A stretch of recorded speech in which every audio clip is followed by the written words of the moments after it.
ग्वालियर में सुमान कंदाणे खां मेमण ॻोठ ताईं डबल रोड जो संगे बुनियाद की तकरीब मुनक़द कई वई, जंहिंमें मेहमान ख़ास एडमिनिस्ट्रेटर कराची मुर्तज़ा वहाब, वॾे वज़ीर जे सलाहकार Salman Abdullah Murad, MPA Yousuf Murtaza Baloch, administrator district council Karachi Noor Hassan Jokhio, administrator DMC Riaz खत्रीअ खां अलावा इलाइक़े के सियासी और समाजी अॻवाननि शिरकत कई। तकरीब के खिताब कंदे एडमिनिस्ट्रेटर मुर्तज़ा वहाब चयो त ग्वालियर के ॿाहिरिड़नि खे जदीद रोडन समेत समूरियूं बुनियादी सहूलतूं फराहम करे रहिया आहियूं।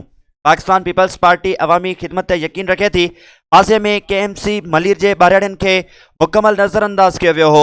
बिलावल भुट्टो ज़रदारी वॾे वज़ीर सैयद मुराद अली शाह की हिदायतुनि मलिर ज़िले में वधीक ॿियो मनसूबा हलंदड़ आहिनि हफ़्ते खां शुरू किया पिया वञनि। मेमण ॻोठ डबल रोड ठाहे अवाम के बुनियादी हक़ फराहम कयो आहे।